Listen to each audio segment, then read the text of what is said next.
Salam sejahtera, Salam Melehim. Selamat datang, selamat berhari Minggu. Mari kita mempersiapkan hati pikiran kita untuk memulai ibadah di Minggu Trinitatis ini. Saat teduh kita mulai.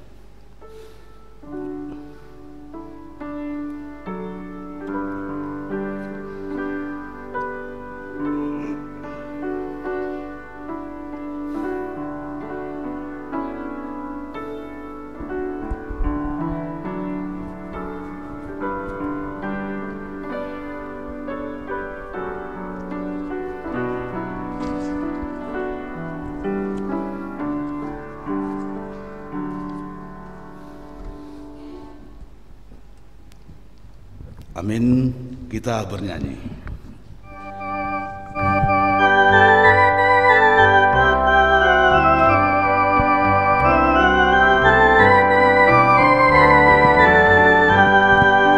Ku mau berjalan dengan juru selamatku di lembah berbunga dan berair sejuk.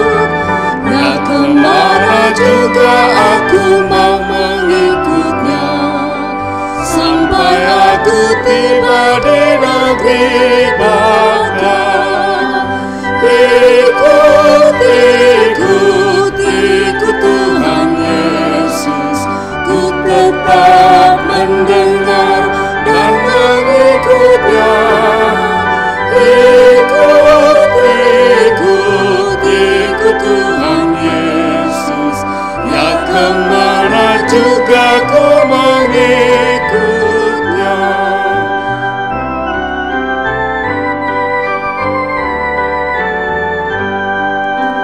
Bersama juru selamat hatiku teguh, di lembah dan bukit yang perlu ku tempuh. Tuhanku membimbing aku pada jalannya yang menuju rumah Allah yang baka. Ikut, ikut, ikut Tuhan Yesus, ku tetap mendengar dan mengikutnya. Ikut, ikut, ikut Tuhan Yesus, ya kemana juga ku mengikutnya. Di dalam nama Allah Bapa dan anaknya Tuhan Yesus Kristus dan Roh Kudus. Amin. Dengan sesungguhnya aku sendiri akan memperhatikan domba-dombaku dan akan mencarinya. Seperti seorang gembala mencari dombanya pada waktu domba itu tercerai dari kawanan dombanya, begitulah aku akan mencari domba-dombaku dan aku akan menyelamatkan mereka dari segala tempat. Haleluya. Haleluya,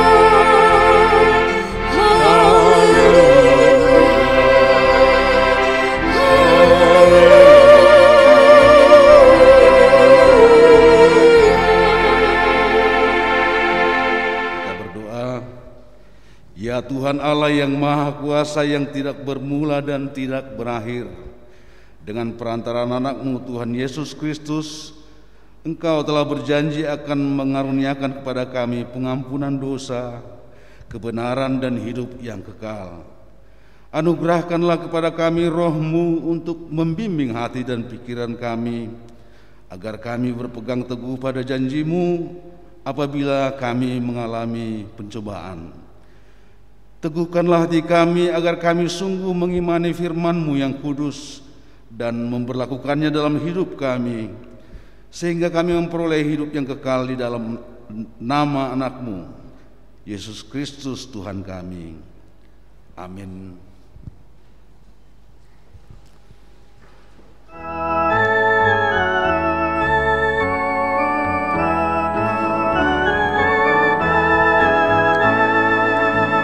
serikat persaudaraan berdirilah teguh,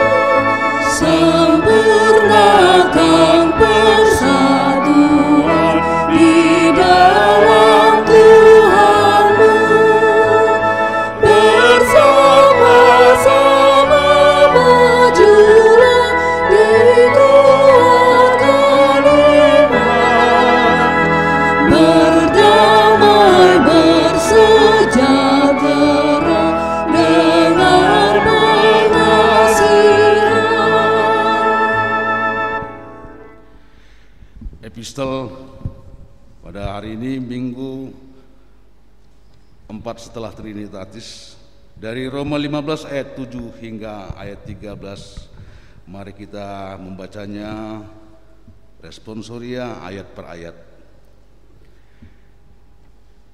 Demikian firman Allah. Firman Tuhan sebagai pendahuluan khotbah minggu ini, orang yang lemah dan orang yang takut. Sebab itu terimalah satu akan yang lain, sama seperti Kristus juga telah menerima kita untuk kemuliaan Allah.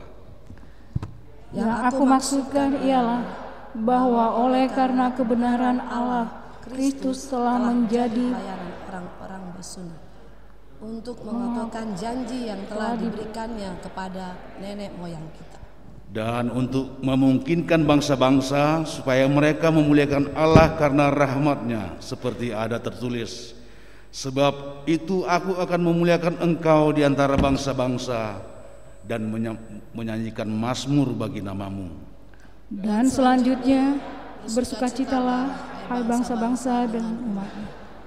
Dan lagi, pujilah Tuhan hai kamu semua bangsa-bangsa, dan biarlah segala suku bangsa memuji Dia.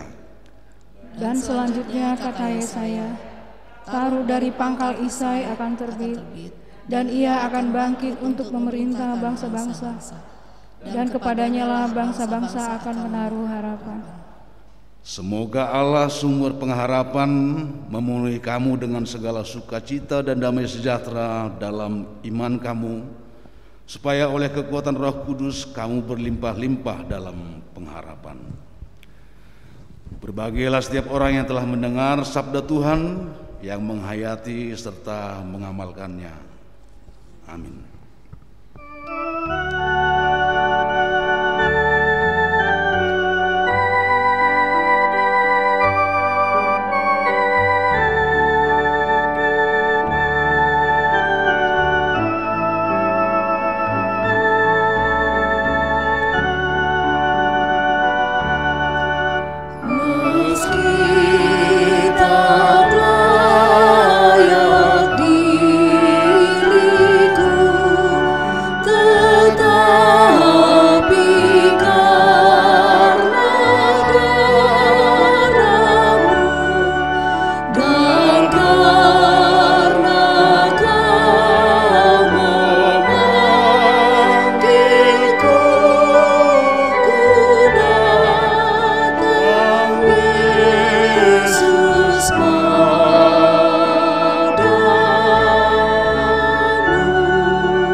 Pengakuan dosa. Ibu dan bapak serta saudara yang dikasihi Tuhan Yesus, bila kita merenungkan dosa yang kita lakukan di hadapan Tuhan, mustahil kita beroleh kesempatan menikmati anugerah Tuhan pada hari ini. Walaupun saat ini kita masih dapat menikmati anugerahnya, itu semua karena Tuhan mengasihi kita. Untuk itu, marilah kita mohon pengampunan atas dosa yang telah kita perbuat di hadapan-Nya, sehingga kita layak bersekutu dengan Dia. Kita tak saat teduh sejenak.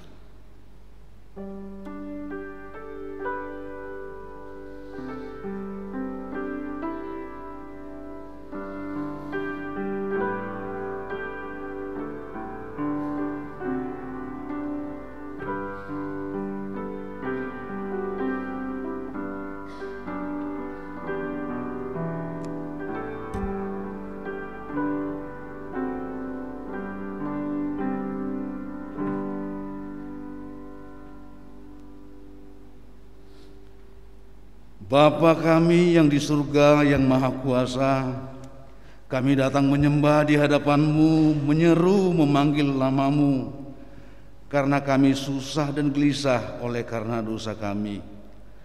Dengarlah suara kami dan kasihanilah kami. Ya Yesus Kristus anak Allah, Engkau telah datang ke dunia ini menjadi manusia, mati dan bangkit kembali, serta naik ke surga untuk membela dan menyelamatkan kami. Kasihanilah kami dan kuatkanlah iman kami untuk bersyukur kepadamu. Ya Roh Kudus, penghibur orang yang ditimpa duka dan lara, kasihanilah kami, sembuhkanlah segala penyakit dan penderitaan kami oleh karena dosa. Tinggallah beserta dengan kami, agar kami senantiasa merasa bahagia melakukan kehendak-Mu. Dengarlah doa kami ini ya Bapa, Anak dan Roh Kudus. Amin. Janji Tuhan tentang pengampunan dosa. Marilah, baiklah kita berperkara. Firman Tuhan, sekalipun dosamu merah seperti kermiji, akan menjadi putih seperti salju. Walaupun berwarna merah seperti kain kesumba, akan menjadi putih seperti bulu domba. Segala kemuliaan bagi Allah di tempat yang maha tinggi.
Baru dari hukum Taurat yang pertama hingga keempat.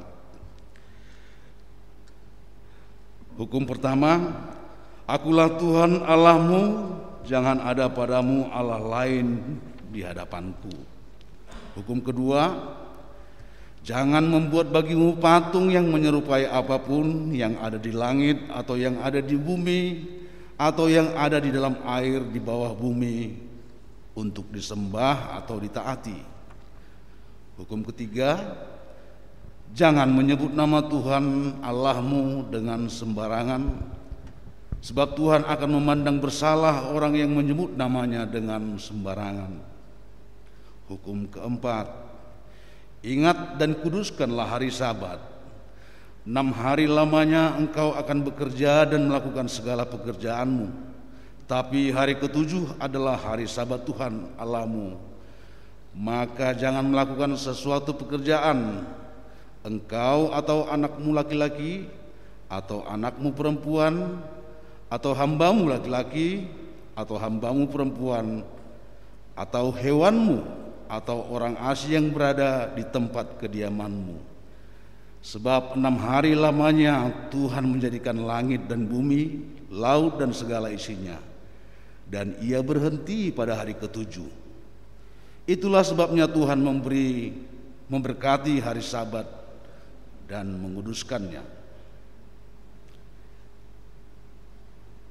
Bagaimanakah firman Allah tentang perintah-perintah itu?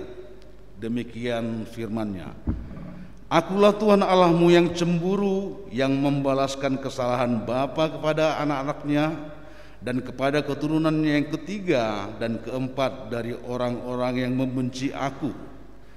Tetapi aku menunjukkan kasih setia kepada beribu-ribu orang, yaitu mereka yang mengasihi aku dan yang berpegang kepada perintah-perintahku. Marilah kita sama-sama memohon kekuatan dari Tuhan. Ya Allah Bapa kami, berilah kami kekuatan untuk melakukan yang sesuai dengan hukum-hukum-Mu. Amin.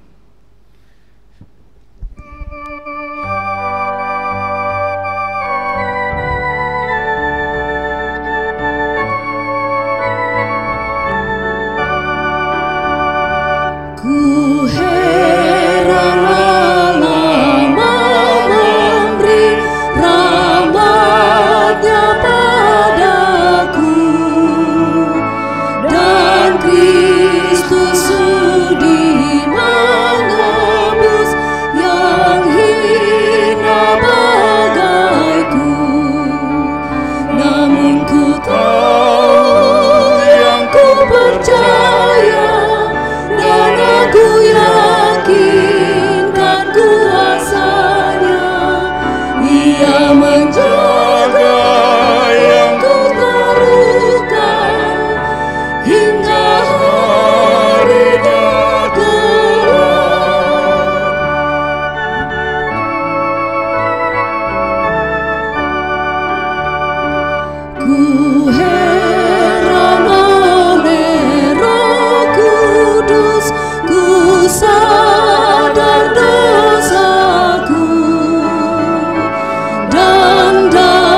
bersaksi mengikrarkan pengakuan iman kita bersama jemaat pada segala abad di seluruh dunia ini. Kita mulai.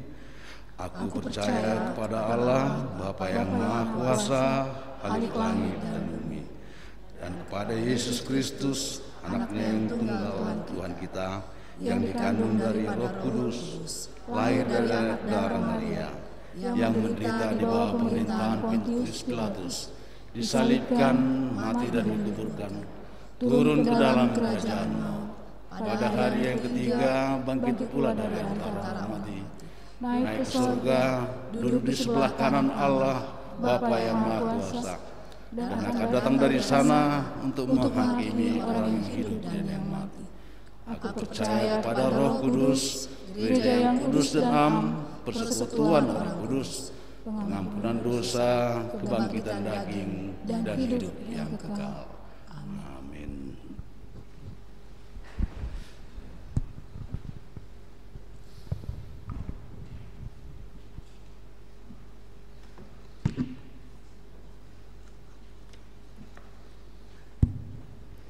Jemaat yang dikasihi oleh Tuhan, Shalom.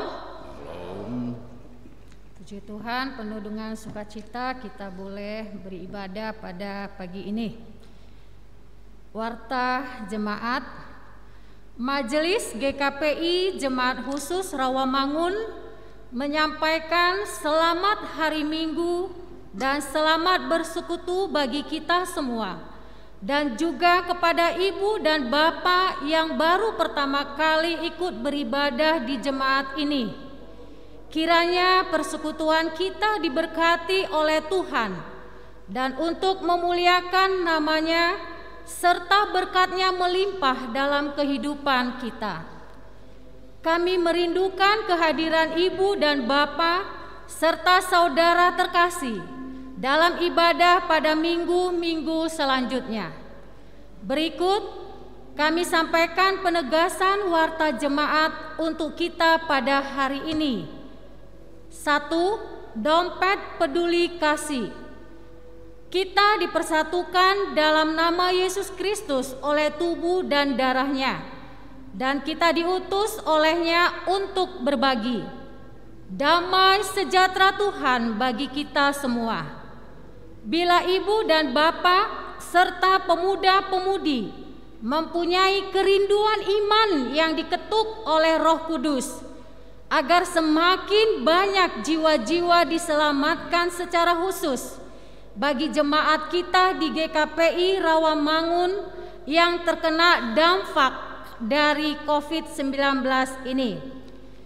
Kami mengundang ibu dan bapak serta pemuda-pemudi untuk turut berpartisipasi menjadi berkat dengan tanpa paksaan melalui program Dompet Peduli Kasih sebagai wujud kepedulian dan kasih kita kepada sesama jemaat di GKPI Rawamangun dan beberapa warga di sekitar lingkungan gereja. Pelayanan program Dompet Peduli Kasih ini untuk membantu jemaat yang terkena dampak COVID-19, diantaranya jemaat yang terkena PHK, jemaat yang tidak memiliki penghasilan, atau supir ojek online. Untuk itu, mari kita bersama-sama berpartisipasi dalam Dompet Peduli Kasih ini yang dapat ditransfer baik melalui ATM ataupun internet banking ke Bank Mandiri, nomor yang sudah tertera di warta kita. Atas nama Gereja Kristen Protestan Indonesia, mohon ibu dan bapak serta pemuda-pemudi yang tergerak untuk berpartisipasi dapat melakukan pembayaran dengan cara dan memperhatikan sebagai berikut. A. Transfer ATM atau internet banking. Bukti pembayaran mohon dipoto dan dikirimkan kepada bendahara gereja, yaitu Penatua Charlie Hutagalung, dengan menginfokan nama kepala keluarga atau nomor anggota dan kode dampak peduli kasih. B. Tunai yang dimasukkan ke dalam amplop dengan bertuliskan nama kepala keluarga atau nomor anggota dan kode dampak peduli kasih sebagai informasi bahwa dompet peduli kasih sudah direalisasikan sebanyak 2 kali dengan rincian sebagai berikut. Pendistribusian pertama pada tanggal 18 April 2020 didistribusikan dompet peduli kasih kepada sebesar Rp10.600.000 untuk jemaat yang terkena bencana banjir dan COVID-19 kepada 53 KK. Pendistribusian kedua pada tanggal 16 Mei 2020 didistribusikan dompet peduli kasih sebesar Rp12.050.000 untuk jemaat dan warga sekitar lingkungan gereja yang terkena dampak COVID-19 kepada 65 KK. Kiranya Tuhan senantiasa memberkati ibu dan bapak serta pemuda-pemudi yang bersedia memberikan uluran tangannya dalam dompet peduli kasih. Jadi Bapak Ibu, mari kita berlomba-lomba untuk menyalurkan berkat yang sudah Tuhan berikan kepada tiap-tiap kita guna membantu jemaat yang terkena dompet peduli COVID-19. Kiranya Tuhan memberkati setiap pengorbanan yang sudah kita berikan melalui gereja. Yang kedua, peribadahan gereja atau new normal. Hari ini kita dapat melaksanakan ibadah yang sudah disesuaikan oleh tim gugus tugas GKPI Rawamangun dengan berpedoman dari aturan pemerintah dan khususnya protokol kesehatan. Ibadah dilaksanakan 3 kali, yaitu ibadah pukul 7 sampai selesai, ibadah pukul 10 sampai selesai, ibadah daring pukul 11 sampai selesai. Ibadah daring ini diperuntukkan bagi jemaat yang berusia di atas 65 dan jemaat yang tidak dapat hadir beribadah di gereja. Tim gugus tugas sudah merampungkan dan mensosialisasikan pedoman pelaksanaan ibadah sesuai protokol kesehatan kepada jemaat, baik dalam bentuk video maupun deskripsi. Mari kita bersama-sama melaksanakan pedoman tersebut agar kita semua terhindar dari penyebaran virus COVID-19 ini. 3. Rapat majelis. Telah dilaksanakan rapat majelis pada hari Jumat 3 Juli 2020 dan dalam rapat ini Majelis GKPI Rawamangun memutuskan akan dilaksanakan periodisasi di GKPI Jemaat Khusus Rawamangun. B. Telah memutuskan dan membentuk panitia teknis periodisasi GKPI Rawamangun dengan susunan kepengurusan sebagai berikut. Ketua Bapak Ronald P. Simorangkir, Sekretaris Nyonya Wilma Sitanggang Boru Sitompul, Anggota Bapak Mendi Sihombing, Bapak Maradona Nainggolan, dan Saudara Christian Sinaga, yang akan bertugas merumuskan mekanisme pelaksanaan periodisasi di GKPI Jemaat Khusus Rawamangun. C. Pengurus harian jemaat akan menerbitkan SK dan menentukan tanggal proses pelantikan. D. Pemimpin jemaat akan menerbitkan surat pemberitahuan pelaksanaan periodisasi di GKPI Rawamangun ke kantor Sinode. Mari kita doakan agar kepengurusan panitia teknis periodisasi ini dapat bekerja dengan baik untuk mewujudkan periodisasi di gereja kita. Berikut mohon dukungan doa bagi jemaat yang sedang sakit, yaitu yang sedang dalam perawatan di rumah dan rawat jalan. Firman Tuhan bagi yang sakit diambil dari Yosua 1 ayat 5. Seorang pun tidak akan dapat bertahan menghadapi engkau seumur hidup. Seperti Musa, demikianlah aku akan menyertai engkau. Aku tidak akan membiarkan engkau dan tidak akan meninggalkan engkau. Dan kepada anggota jemaat yang berulang tahun minggu ini dari tanggal 5 Juli sampai 11 Juli 2020, Majelis Jemaat GKPI Rawamangun turut berbahagia atas bertambahnya usia saudara. Firman Tuhan bagi yang berulang tahun diambil dari Mazmur 92 ayat 13 sampai 15. Demikian firman-Nya.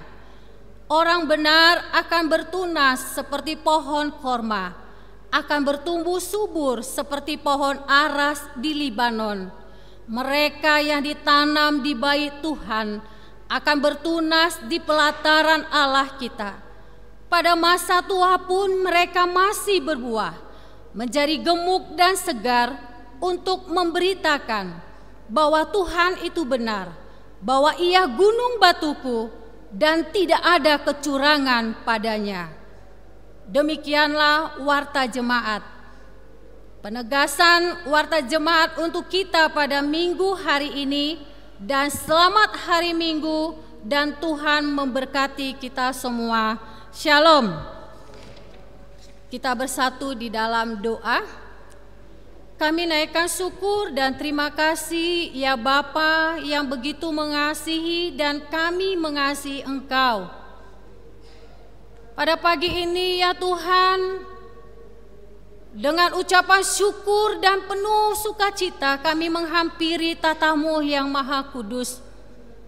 Siapakah kami ini ya Tuhan, sehingga Engkau begitu mengasihi kami. Kami boleh bersekutu memuji memuliakan nama-Mu, sekalipun ada keterbatasan kami Tuhan, oleh karena COVID-19 ini. Tetapi di dalam keterbatasan ini justru kami melihat betapa besarnya kuasa-Mu, betapa besarnya kasih-Mu kepada tiap-tiap kami. Terima kasih ya Bapa untuk segala pengorbanan-Mu kepada kami. Untuk itu ya Tuhan, pagi ini kami mempersembahkan seluruh keberadaan hidup kami. Biarlah hidup kami Engkau pakai menjadi alat kasih-Mu yang boleh menyatakan kasih-Mu di tengah-tengah lingkungan kami berada. Kami rindu Tuhan, apapun yang menjadi kerinduan kami, yaitu kami boleh menyenangkan hati Tuhan lewat apapun yang kami punya, lewat apapun yang menjadi keterbatasan, yang menjadi kekurangan kami. Kami rindu Tuhan bahwa Engkau adalah Allah yang tidak pernah meninggalkan kami, bahwa Engkau adalah Allah yang berkuasa di dalam segala situasi. Itu yang kami rindukan Tuhan, menyatakan kebaikan-Mu, menyatakan pengorbanan-Mu, damai-Mu di tengah-tengah lingkungan kami. Terima kasih Bapa yang baik. Saat ini kami menaikkan doa syafaat kami. Kami mau Tuhan menyerahkan seluruh keberadaan hidup jemaat-Mu. Yang pertama Tuhan, jemaat-Mu yang mungkin mereka mengalami krisis ekonomi oleh karena situasi new normal ini.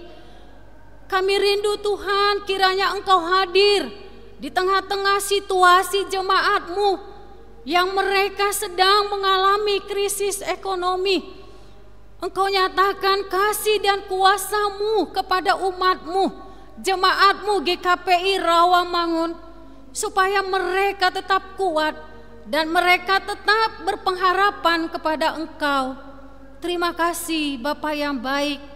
Kami juga berdoa buat jemaat-Mu yang sedang sakit, baik di rumah sakit maupun di rumah.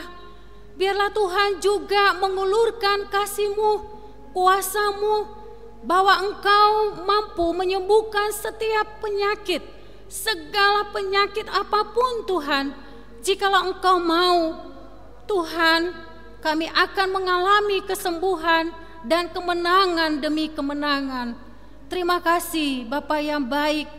Jikalau ada jemaat kami yang berduka cita oleh karena kehilangan saudara-saudarinya oleh karena dampak COVID-19 ini, mari Engkau hadir, Engkau memberi penghiburan dan kekuatan kepada tiap-tiap kami yang mengalami duka, supaya kami tetap merasakan bahwa Tuhan dekat kepada kami Bapa. Terima kasih Bapa yang baik. Kami juga berdoa buat anak-anak kami yang Engkau titipkan kepada kami, mulai dari bayi sampai dewasa, kuliah, bekerja. Kami serahkan ke dalam tangan Tuhan. Kami rindu ya Tuhan, anak-anak yang Engkau titipkan kepada kami menjadi anak-anak yang takut akan Tuhan, anak-anak yang bernaung di dalam kasih-Mu ya Tuhan. Engkau mau pakai setiap anak-anak kami menjadi alat kasih Tuhan. Pakai mereka ya Tuhan untuk menjadi alat yang mendatangkan kasih dan sukacita di dalam kehidupan mereka. Terima kasih Bapa yang baik. Kami juga mohon ya Tuhan, kami para orang tua, berikan kami hikmat kebijaksanaan, berikan kami hati yang takut akan Tuhan. Biarlah kasih-Mu melimpah dalam hidup kami para orang tua, sehingga kami boleh mengajar, mendidik, dan menuntun anak-anak kami ke jalan Tuhan, mengenal Engkau sebagai Tuhan Juru Selamat pribadi mereka. Terima kasih Bapa yang baik.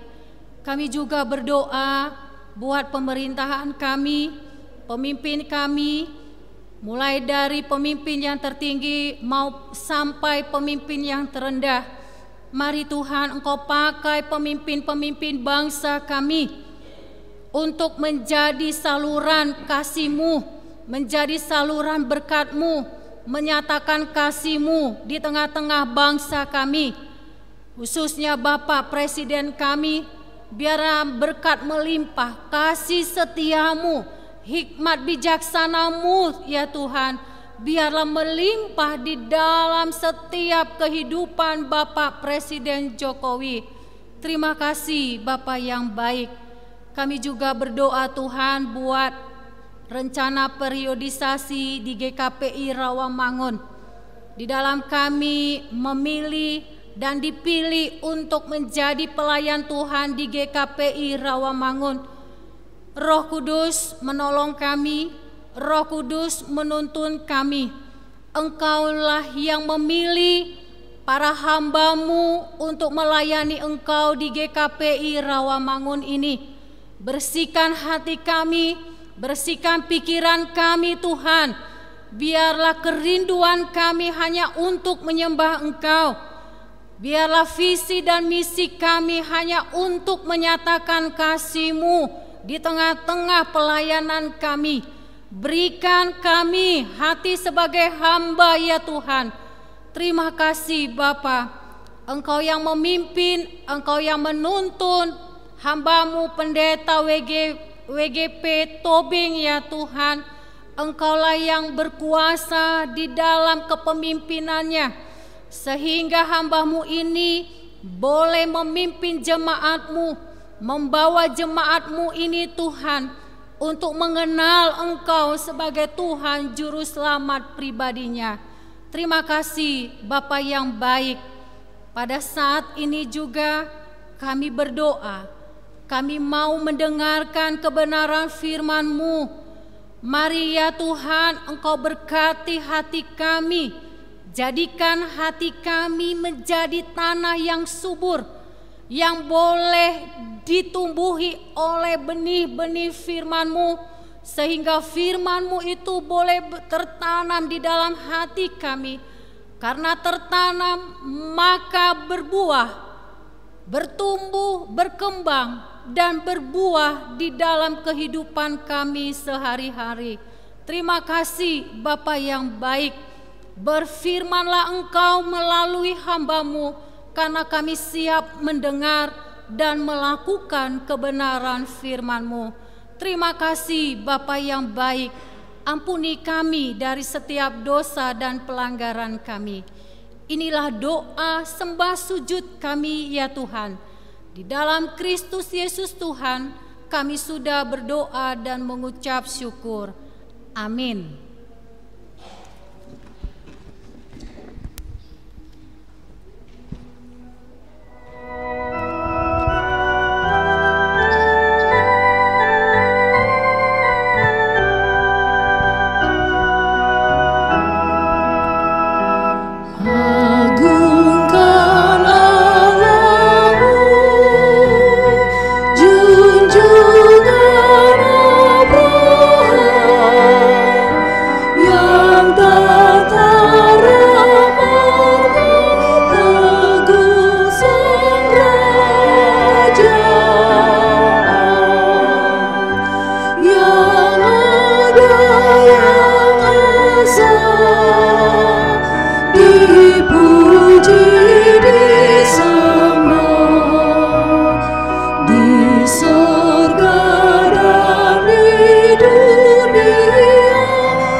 Shem, yakni pohon terbentin di More. Waktu itu orang Kanaan dia memiliki itu. Ketika itu Tuhan menampakkan diri kepada Abraham dan berfirman, "Aku akan memberikan negeri ini kepada keturunanmu." Maka didirikannya di situ mesbah bagi Tuhan yang telah menampakkan diri kepadanya. Kemudian dia pindah dari situ ke pegunungan sebelah timur Betel. Ia memasang kemahnya dengan Betel di sebelah barat dan Ai di sebelah timur. Lalu ia mendirikan di situ mesbah bagi Tuhan dan memanggil nama Tuhan. Sesudah itu Abraham berangkat dan makin jauh. Ia berjalan ke tanah Negev. Sampai demikian jauh kita membaca dari Kejadian pasal yang ke-12 ayat yang pertama sampai ayat yang ke-9 dengan tema dari Alkitab Abraham dipanggil Allah. Tapi tema kita dalam renungan ini adalah menjadi berkat dalam keberadaan. Saudara-saudara, terakhir ini adalah satu buku dari Bob Buffett, seorang pengusaha yang terkenal dan sudah kaya, sukses dan pelopor atau pendahulu dari TV kabel. Jadi kalau kita mengenal TV kabel, itu adalah dari Bob Buffett yang sudah sangat kaya, seorang pengusaha yang sukses. Tapi tanpa dia juga tak apa alasannya anaknya meninggal. Lalu kemudian dia sampai kepada sebuah perenungan dengan menghitung semua hartanya, dengan menghitung kehidupannya, dan menghitung keberatan apa yang telah dilakukan, sehingga dia menulis sebuah buku. Satu buku diterjemahkan dalam bahasa Indonesia, bagus sekali, The Half Time. Dan dari kedua buku itu, dia mau membuat satu tema, yakni dari sukses jadi bermakna. Dia rasakan bagaimana hidup ini tanpa makna walaupun dia sukses. Secara bisnis dia sukses, tapi sebagai manusia dia rasakan dia kurang bermakna dalam hidup. Maka dia tulisnya di satu lagi buku, dan kedua buku ini menjadi bestseller dan sudah diterjemahkan di banyak negara. Bagus sekali. Dia mau mengatakan, apakah selama hidupmu kau sudah menjadi berkat? Coba kita renungkan. Apakah selama hidupmu kau sudah menjadi berkat? Orang sukses banyak, orang terpelajar banyak, orang yang maju politik banyak, dan lain sebagainya. Tapi menjadi berkat memang menjadi sebuah perenungan bagi kita. Apakah kita sudah menjadi berkat dalam hidup kita?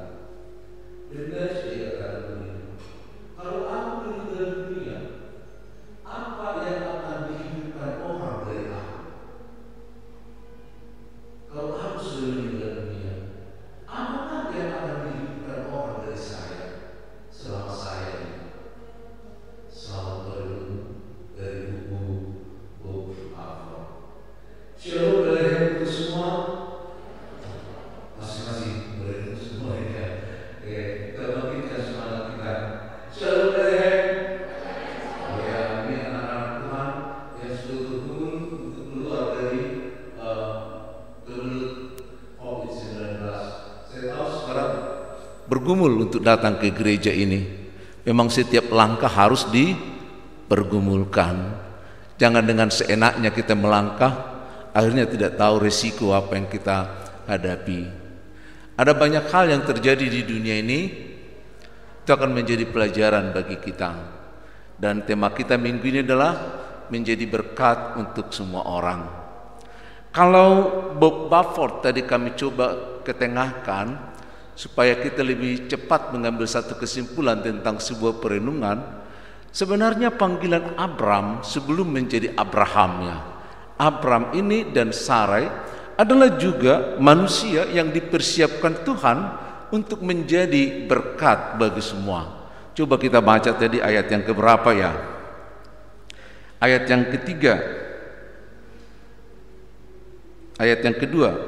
Aku akan membuat engkau menjadi bangsa yang besar dan memberkati engkau serta membuat namamu masyhur, dan engkau akan menjadi berkat, dan engkau akan menjadi berkat.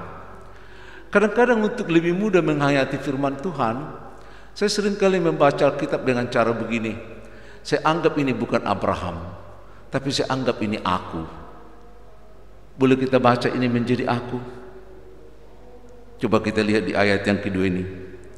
Tuhan mengatakan, aku akan membuat engkau, sebutkan namamu, menjadi siapa? Aku akan membuat engkau menjadi bangsa yang besar, dan akan membuat engkau serta membuat namamu menjadi mazmur, dan aku akan menjadi berkat. Jadi bukan Abraham aja menjadi berkat, siapa dong? Aku, saya. Apalagi kalau kita sudah mulai berani mengatakan keluargaku akan menjadi berkat. Luar biasa. Coba bayangkan ke depan, keluargaku menjadi berkat. Bagaimana sih menjadi berkat ya? Karena kalau keluarga kita menjadi berkat, dampaknya luar biasa loh. Dan dampaknya ini akan kita lihat menguji kita, mendorong kita, dan membuat kita semakin taat. Kalau dampak-dampak ini sudah mulai nampak dalam kehidupan kita. Tanda-tanda pertama, kita mulai menjalankan kasih. Ada kasih. Kadang-kadang kasih ini lebih empuk, lebih enak diterjemahkan kalau kita melihat dalam kehidupan sehari-hari. Mulai ada kepedulian. Sudahkah mulai timbul kepedulian dalam hati kita? Peduli akan diri sendiri, peduli kepada suami kalau kita istri, peduli kepada istri kalau kita jadi suami. Peduli loh. Bukan mengharapkan, bukan membutuhkan, tapi peduli. Peduli akan pertumbuhan anak, peduli ya. Bukan hanya memberikan kebutuhannya, tapi peduli. Karena kalau orang yang peduli ini, hal-hal kecil diperhatikan. Ya, bukan hal-hal yang besar, yang kecil-kecil diperhatikan. Karena memang kalau sebagai orang Kristen, kita kan harus menjalankan kasih ini, kepedulian. Kenapa? Karena Allah itu kan kasih. Ianya 1 Yohanes 4 ayat yang ke-8. Bahwa Allah itu kasih. Maka barang siapa yang menjadi anak-anak Allah, berarti dia harus menjadi bagian dari kasih. Barang siapa yang mengaku diri memiliki kasih, dia harus memiliki kepedulian. Masih tingkat awal. Di tingkat berikutnya, orang yang memiliki kasih selain kepedulian menjadi orang yang dimampukan untuk berkorban. Sudahkah kita mau berkorban untuk orang lain? Di sekitar kita, apalagi dalam dunia perpolitikan kita lihat seringkali bukan bagaimana kita berkorban kepada orang lain, tapi bagaimana mengorbankan orang lain. Menjadi tumbal dari kesalahan. Aku yang salah harus ditimpakan sama orang lain. Pimpinan yang salah, anak buah yang harus menanggung semuanya. Selama kita masih punya konsep-konsep pemikiran seperti ini, kita jauh sekali dari namanya kasih. Jauh sekali dari namanya kepedulian. Jauh sekali dari namanya berkorban untuk orang lain. Padahal disitulah kuncinya sebenarnya. Bagaimana kita menjadi berkat bukan hanya bagaimana kita mengumpulkan peduli kasih lalu kita berikan sesuai dengan kemauan kita, bukan. Tapi bagaimana kita mulai membangun kepedulian. Bagaimana kita mungkin mulai berpikir berkorban kepada orang lain. Berkorban itu gimana sih? Berkorban artinya kepentingan kita tunda demi kepentingan orang lain. Sudahkah ada kepentingan kita yang tertunda karena Tuhan? Ini nih. Jadi orang Kristen masih banyak yang mengatakan, udah aku datang pun nanti kalau ada waktuku, kusempatkan pun nanti, kan gitu ya. Tapi anak-anak Tuhan adalah orang yang menunda banyak hal untuk kemuliaan Tuhannya, yang menunda keinginannya untuk membantu membangun orang lain. Itu loh kasih. Maka ada kata berkorban. Dari kata berkorban itulah menjadi kurban. Dari kurban itulah menjadi persembahan. Ada enggak persembahan kalau tanpa pengorbanan? Coba, ada enggak persembahan tanpa pengorbanan? Maka banyak persembahan kita belum bentuk dari pengorbanan, yang mungkin hanya dari harga diri, mungkin hanya dari kebiasaan, mungkin banyak hal. Tapi terima kasihlah kalau kita sudah mulai melihat bahwa langkah-langkah yang kita lakukan dalam ibadah kita, dalam kehidupan kita sehari-hari adalah bentuk kasih yang dibagi dalam dua hal, yakni kepedulian dan pengorbanan. Amin. Siap peduli? Kalau siap peduli bukan berarti kita dipedulikan. Sadar enggak? Orang yang peduli itu belum tentu dipedulikan, malah dituduh lagi. Sok suci gitu ya. Bahkan kalau bahasa pemuda dikatakan kepo amat sih kan gitu ya. Padahal itu sebenarnya adalah bentuk dari kepedulian. Maka bagaimana kesetiaan kita menjalankan kasih menjadi berkat di tengah-tengah manusia? Bagaimana kita mampu meredam, menerima, mengolah semua tudingan-tudingan, pandangan yang tidak sesuai dengan yang sebenarnya. Abraham dipanggil jadi berkat. Yakin enggak orang Kristen dipanggil juga jadi apa? Jadi berkat. Memang kita sebagai pemilik kerajaan surga, tapi tanda-tanda pemilik kerajaan surga sebagai warga negara kerajaan Allah, tanda-tandanya adalah KTP-nya apa? Kasih. Bukan KTP elektronik, bukan. Tapi kasih KTP-nya. Ada enggak bentuk-bentuk kepedulian itu mulai muncul? Ada enggak bentuk-bentuk pengorbanan itu menjadi butir-butir yang muncul dari hasil pemikiran kita, bertumbuh, berkembang dari waktu ke waktu? Bukan orang-orang yang dikasihi. Kalau kita, cukuplah Allah yang mengasihi kita. Tapi marilah kita mengasihi semua orang dalam berbagai bentuk dan juga etnis. Kalau kita mulai menjadi berkat, kalau kita mulai menjadi orang yang memperhatikan, kalau kita mulai menjadi orang yang berkorban, maka sesungguhnya nama Tuhan yang dipermuliakan. Dan kerajaan surga juga hadir. Coba deh, nanti di akhir ibadah kita akan mendoakan doa Bapa kami. Bunyinya tahu? Bagian atas aja. Bapa kami yang di surga, dikuduskanlah namamu, gitu ya. Datanglah kerajaanmu, jadilah kehendakmu di bumi seperti, pertanyaan, melalui siapa?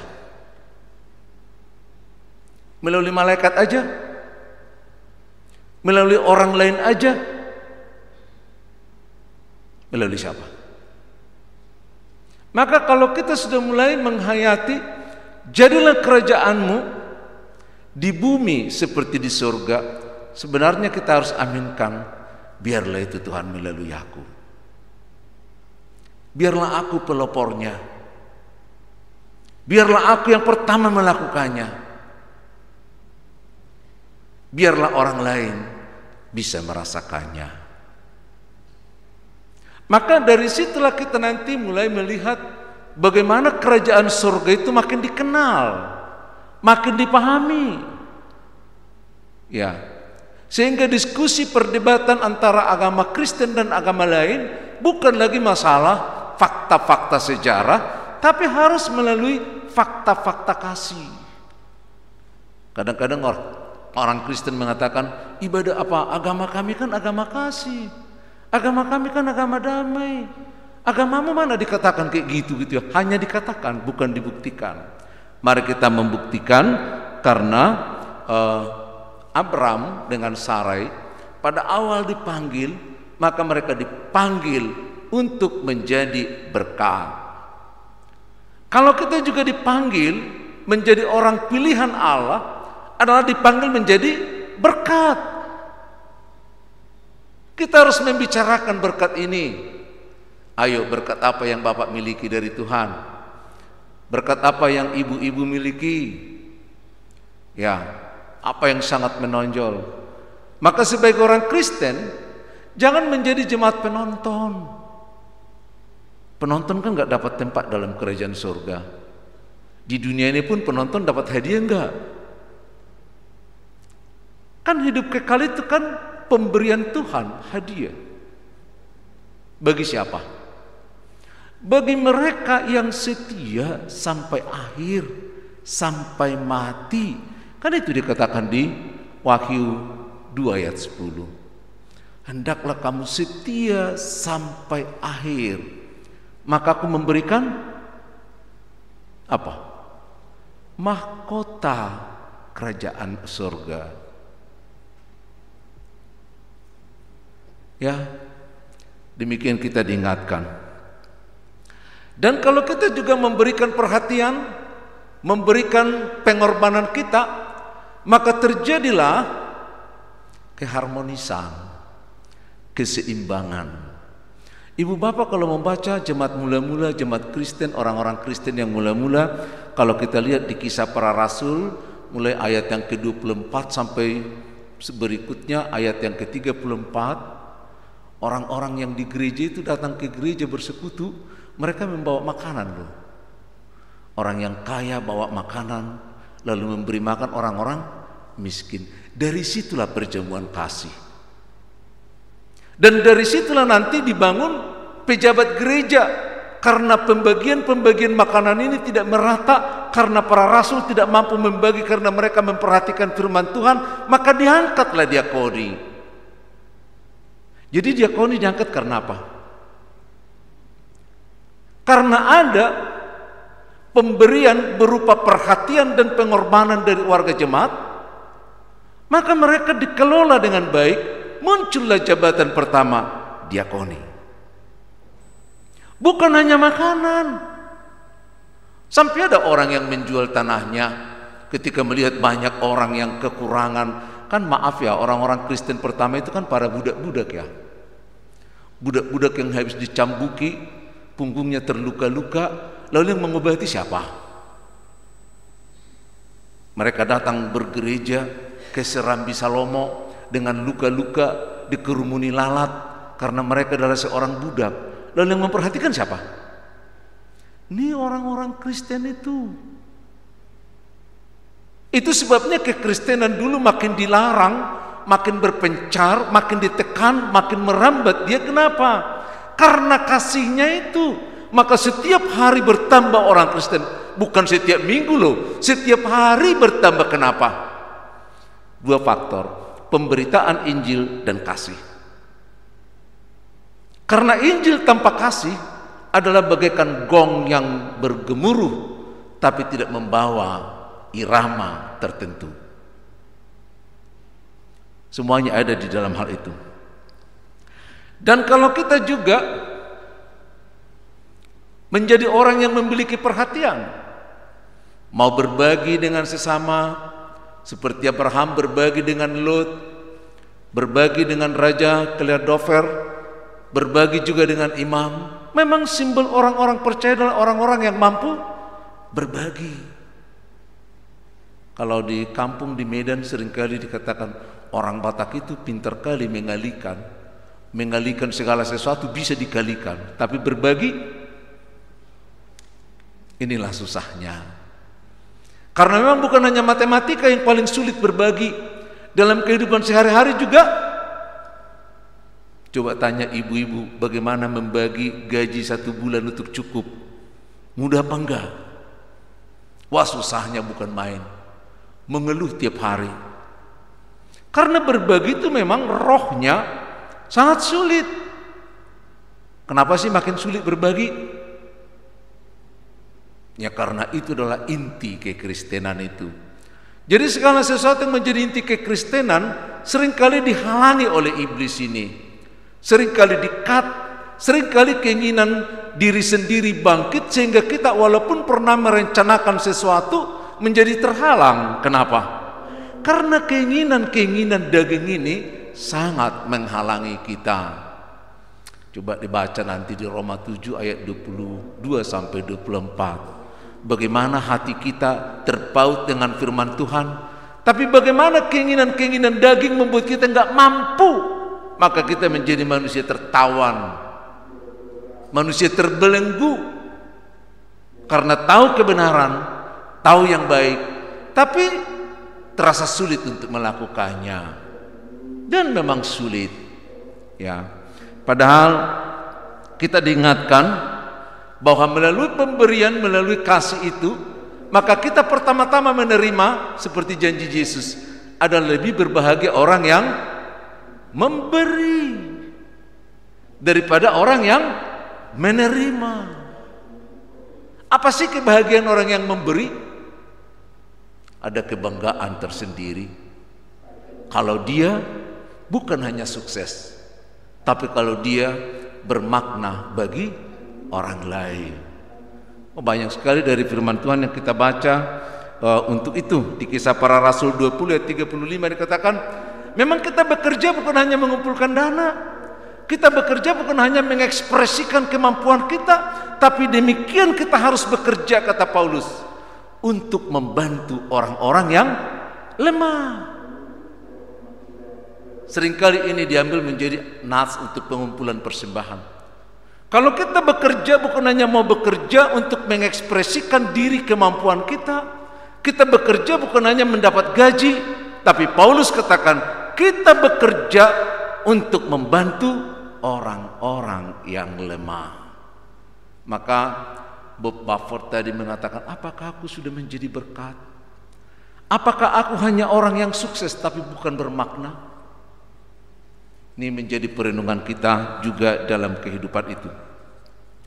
Saudara-saudara, saya tahu langkah itu tidak akan mungkin kita lakukan tanpa kita memproses diri kita melalui perenungan. Ya, bagaimana kita merenungkan kehidupan kita seperti Bob Bufford tadi, perenungan itu telah melahirkan dia menjadi manusia baru. Kan itu yang dikatakan Tuhan Yesus sama siapa? Nikodemus. Karena memberi perhatian, apalagi berkorban kepada orang lain, itu bukan ukuran manusia dunia. Gak mungkin ada itu. Bagaimana memberi perhatian, bagaimana berkorban kepada orang lain, apalagi berkorban kepada Tuhan, hanya manusia-manusia yang sudah merenungkan pengorbanan Kristus sehingga dia bermetamorfose, berubah pikiran. Ada banyak hal yang dipikirkan. Kalau tadinya dia memikirkan kesuksesan, tapi sekarang dia memikirkan hidup yang kekal. Kalau tadinya dia memikirkan apa yang ada di dunia ini, tapi sedikit-sedikit pikirannya ada di dalam kerajaan surga. 1 minggu yang lalu kami mencoba memberikan renungan sapaan harian, pikiran yang dikuasai oleh Roh Kudus. Bagaimana pikiran kita terarah memiliki kesucian, bagaimana pikiran kita ada di dalam Tuhan. Besok terakhir mau kami katakan bahwa orang yang berpikir dalam kerajaan surga selalu memikirkan hidup yang kekal. Selalu memikirkan, bukan memikirkan hidup yang di dunia ini lagi. Jadi kita memiliki satu perubahan melalui perenungan itu, ada metamorfose. Metamorfose artinya berubah pemikiran, berubah perhatian, sehingga apa yang kita kerjakan selama ini kita lihat menjadi sesuatu yang sangat berbeda. Apa pandanganmu tentang berkat? Ya segepok uang ya, yang boleh datang tiap bulan, tiap minggu, kalau boleh tiap hari. Kan gitu ya. Kita akan melihat berkat itu dalam bentuk kekayaan. Tapi orang yang sudah bermetamorfose akan melihat kekayaan sebagai berkat yang datang dari Tuhan. Dan dia akan melihat dirinya sebagai orang yang diberkati. Orang-orang yang bermetamorfose, bukan orang-orang yang sukses lagi seperti Bob Bafford tadi. Saya mencoba mengangkat itu. Dia melihat, dia mengatakan, apakah aku hanya orang yang sukses tapi tidak bermakna? Ya, sukses tapi tidak bermakna. Lalu dia mulai memandang kehidupan ini, memandang kekayaan yang dimiliki, tidak lagi segumpal, segepok uang, cita-cita dan lain sebagainya, tapi dia pandang bahwa berkat Tuhan sedang mengalir di dalam dirinya, dan aliran berkat ini akan mencari saluran yang lain untuk diberikan kepada orang lain. Jadilah orang yang peduli, jadilah orang yang memberkati, bukan hanya orang diberkati.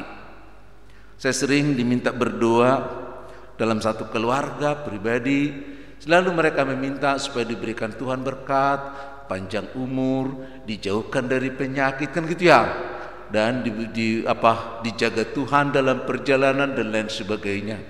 Saya senyum-senyum kadang mengatakan, kapan kau mendoakan supaya kau jadi berkat? Kapan? Kenapa sih kita selalu berebut untuk diberkati? Tapi mari kita berdoa. Kepada generasi muda selalu saya katakan, pernahkah kau impikan kalau kau nanti akan menjadi saluran berkat? Kalau kita di keluarga mengajarkan apa? Kau harus sekolah amang baik-baik supaya nanti kau dapat pekerjaan yang baik, dapat istri yang cantik, mudah-mudahan juga istri yang profesional juga, supaya dapat anak nanti ini dan seterusnya dan seterusnya. Tapi Tuhan mengatakan, takutlah akan Tuhan, karena takut akan Tuhan adalah awal dari sangat berbeda. Orang yang bermetamorfose tidak lagi melihat status sosial sebagai sesuatu yang diburu. Gak seperti kita kadang-kadang di dunia ini sampai membuat pencitraannya supaya dikatakan orang yang baik, supaya dikatakan orang yang cantik, supaya dikatakan orang yang sehat, supaya dikatakan orang yang seperti ini, maka memberi harus dipoto supaya apa? Kan begitu ya? Tapi orang di dalam Tuhan, dia tidak melihat itu lagi. Status sosial bagaimana dia lihat, bagaimana berjalan dengan Tuhan. Jauh perbedaannya. Apakah hari ini kita berjalan dengan Tuhan? Kalau saya buka WA, ada selalu mengatakan begini, terus menerus dia tuliskan tiap pagi. Mari kita awali hidup kita bersama dengan Tuhan. Saya nggak sebut orangnya, tapi saya tertarik dengan renungan itu.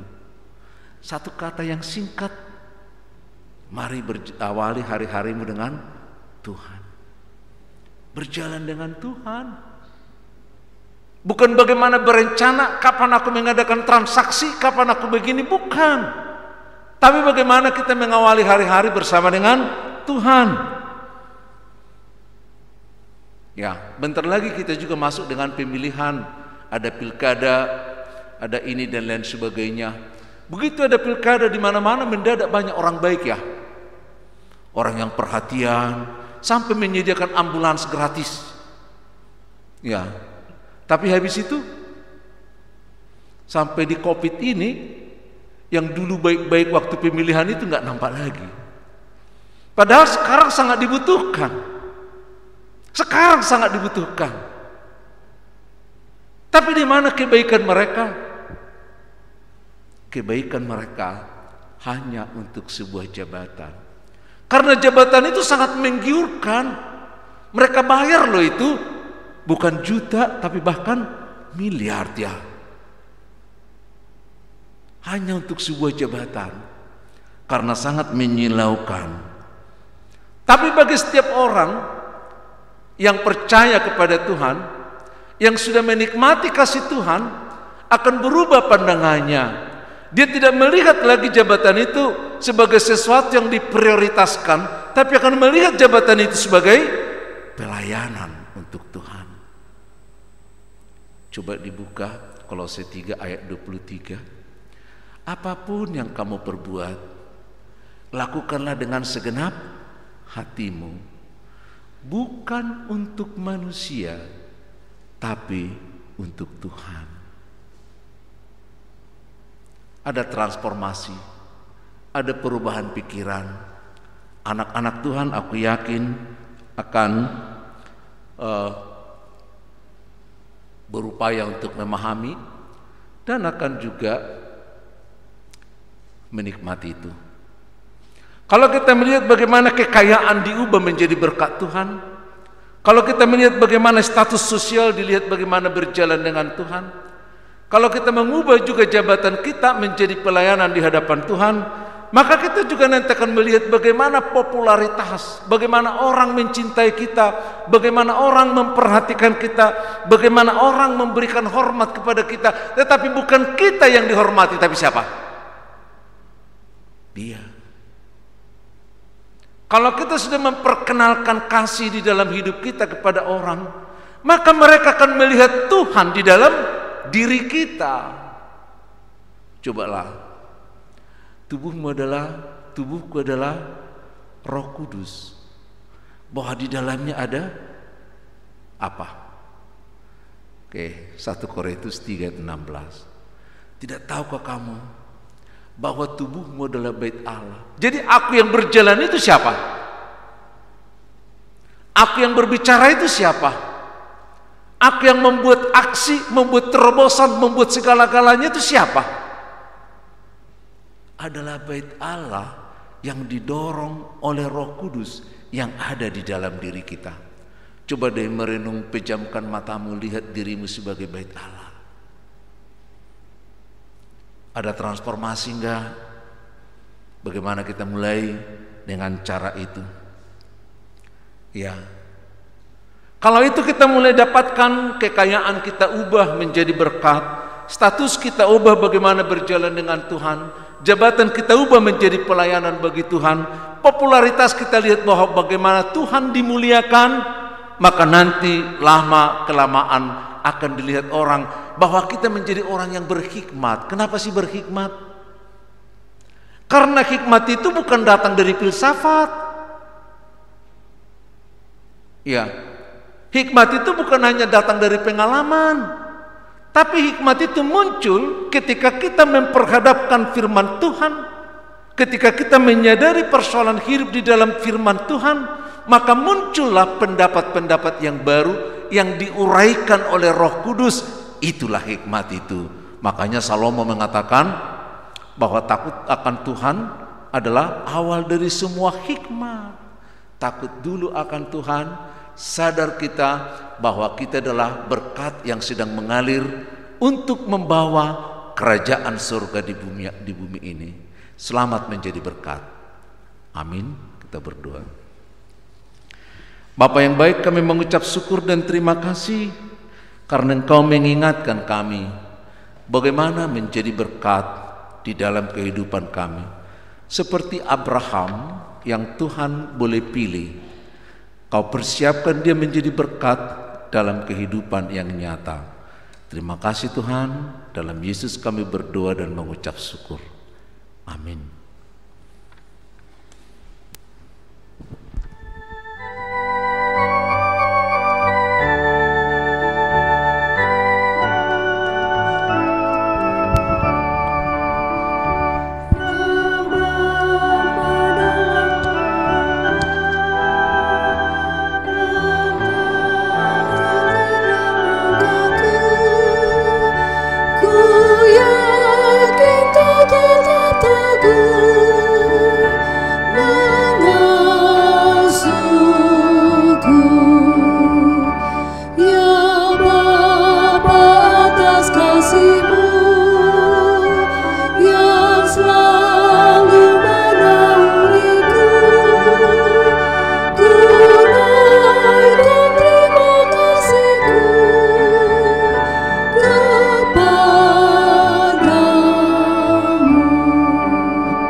Saya yakin kalau kita telah menerima amplop persembahan, dan ketika kami membacakan nas persembahan, marilah kita mengisi sebagai orang yang memiliki perhatian, kepedulian, bahkan berkorban untuk kemuliaan Tuhan.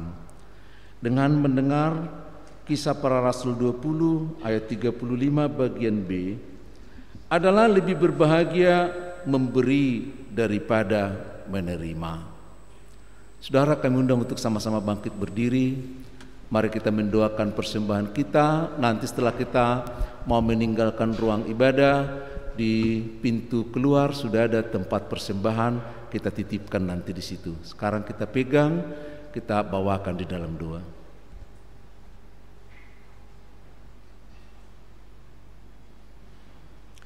Ya Allah Bapa kami yang di surga, kami mengaku dengan setulus hati, Engkaulah sumber segala berkat dan karunia dalam hidup kami. Di sini kami mempersembahkan kurban syukur kami kepadamu. Terimalah persembahan umat-Mu dan berkatilah menjadi alat kesaksian, persekutuan dan pelayanan jemaat-Mu ini.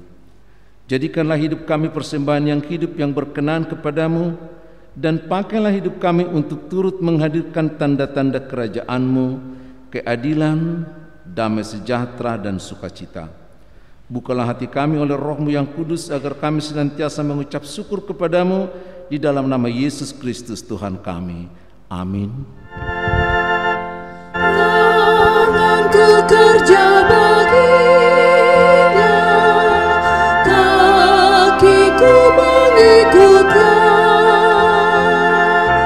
mataku memandang Yesus yang kupuji Dialah. Bagi Yesus semuanya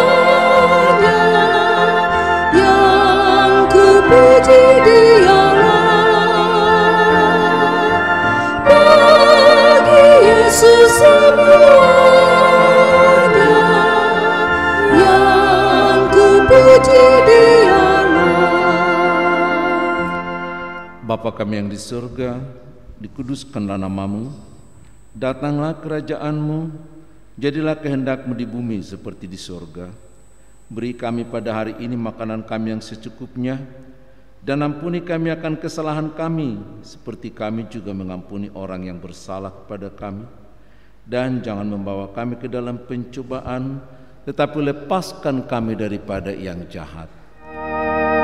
Karena Kau yang punya kerajaan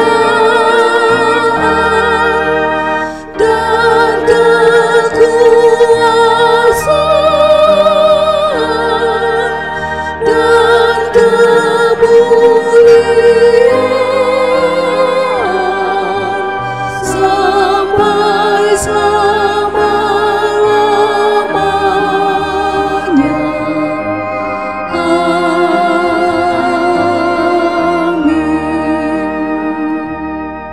Saudara, mari kita kembali ke dalam kehidupan kita sehari-hari. Jadilah berkat di dalam kehidupanmu. Terimalah berkat dari Tuhan. Tuhan memberkati dan menyertaimu. Tuhan menyinarkan wajahnya kepadamu dan memberi engkau kasih karunia. Tuhan menghadapkan wajahnya kepadamu dan memberi engkau damai sejahtera. Amin.